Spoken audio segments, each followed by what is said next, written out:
I was like, yo, dude, You just agreed we just to this, settled on like, 100 cedis. What are you talking about? You know, 'cause in the midst of the whole thing, like, this guy started becoming very aggressive.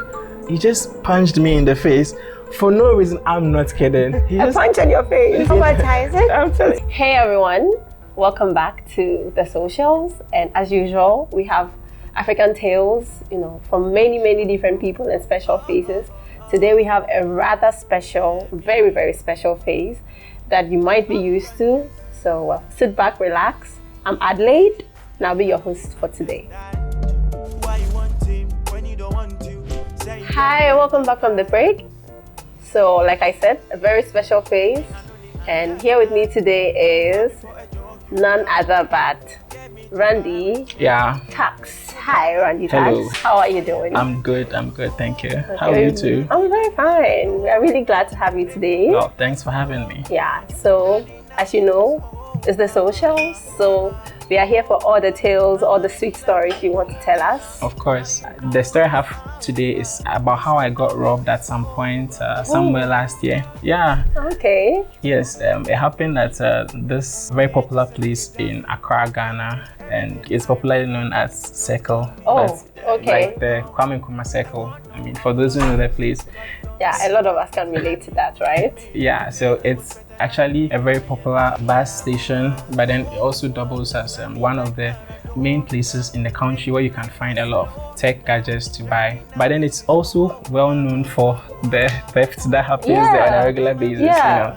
It's kind of interesting to the point that people actually decide to use other places of commute instead of that particular place. Yeah, for the fear of losing their personal items. Of course. That's true. So the whole thing started, it was one Saturday, and I think I went to do some rounds, and I was on my way home. I decided to pass that place. I mean, it's actually the same place I use to my house.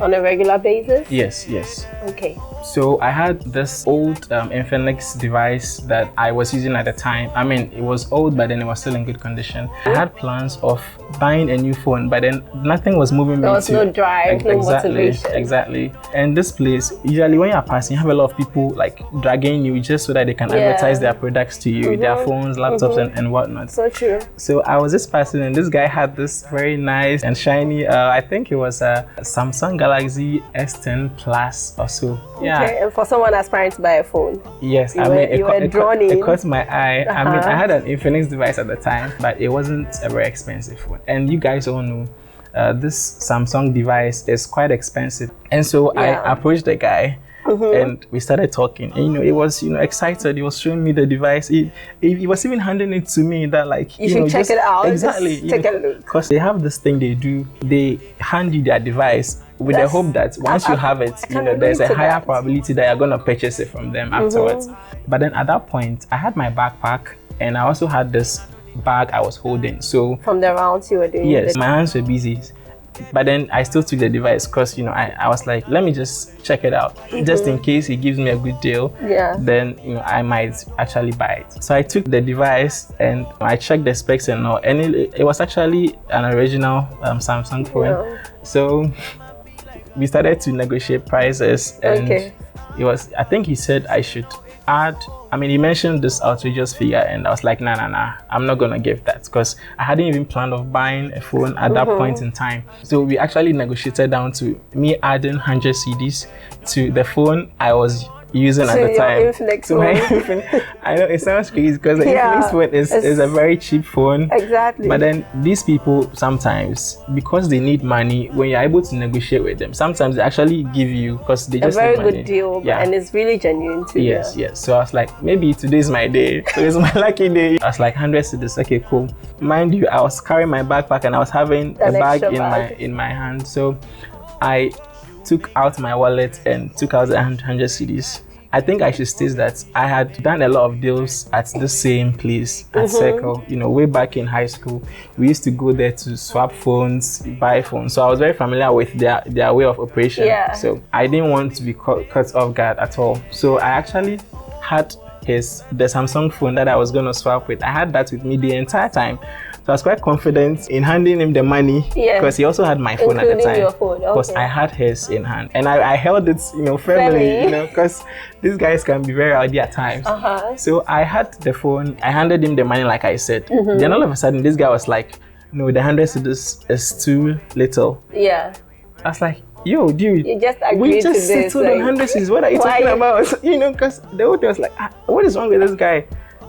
So the whole thing started to become a confusion. I was like, okay, fine. Just let me have my phone. No, it didn't get that far. Yeah, but then it was like, I should top up. And I think he mentioned an extra 50 cedis or so. Fine, I was like, okay. I was trying to top up for him. So in the midst of the whole thing, like this guy started becoming very aggressive for no reason at all. I mean, the whole thing, I was just so surprised.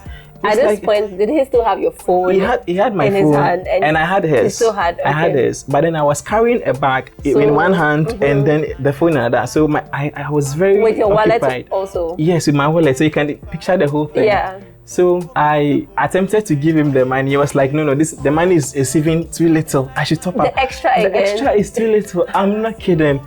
Then There's something really fishy happening. The guy started to become very aggressive and he just punched me in the face for no reason. I'm not kidding. I'm not kidding. Like, should we take a break on this? A punch on your face. It wasn't like a hard one, but it was enough to give me a blackout for like some 2 seconds. I'm not kidding.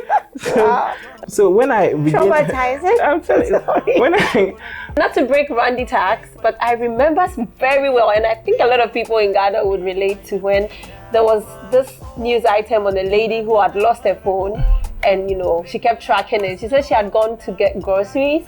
By the time she got home, this happened in the US, right? Yes. By the time she got home, she had lost her phone. She kept tracking, because they have their security systems. Only for her to, pin the location, and it was the very place Randy Tax is talking about. I mean, this happened in the US, and after like 1 or 2 days, the phone had ended up somewhere in Ghana and at the same place. So you can just try to wrap your head around like this. It's a very, interesting place too. So our global audience, in case you lost the phone, travel to Ghana. It might just be somehow, yeah. That's a possibility. So finish your story. When I regained consciousness, I knew what he was trying to do because I had his phone. So I knew he was just trying to take the phone together with mine and run away with it. Now at this point, he had given me my money back, but then he still had my phone. The extra or? Yes, he had given me back all the money I gave to him. Yeah, it was sort of like, I'm not interested in your money, you can take the money and something like that. So I had my money and his phone and he had mine.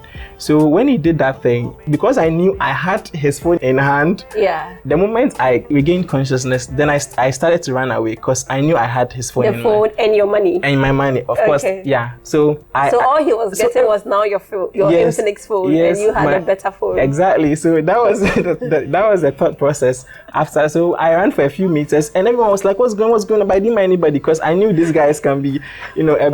Okay. So I stopped for a few seconds to catch my breath. It's like, what just happened? Then I just looked at my hand and I realized that I'm not having the guy's phone anymore. Just like that? There was no phone in your hand. There was no phone. All this while I thought I had the guy's phone. So I was sort of running away from him with it, only to realize that I didn't have his phone and I also didn't have my phone too. And at that point, you just had your money that is actually yours. Yes, it wasn't anything, but I had my money. And at that point, I stood at some place for a very long time. I was just trying to process when everything. That happened, when you lost it, when you lost it all. Everywhere felt silent, that kind of thing in the movies. I could see people passing, but then I couldn't hear any sound at all. I was like, did that just happen? I couldn't believe I had lost my phone.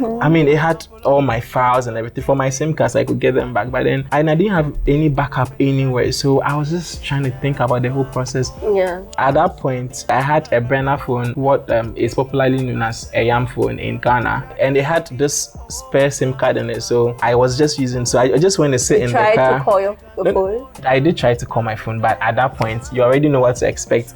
It was switched off and so I just walked slowly and went to board my car. Throughout the journey, I sat quietly. I didn't even know what to think. When I got home, that was when it all dawned on you. Because everyone was asking me. They didn't realize immediately and I didn't really tell anybody what happened.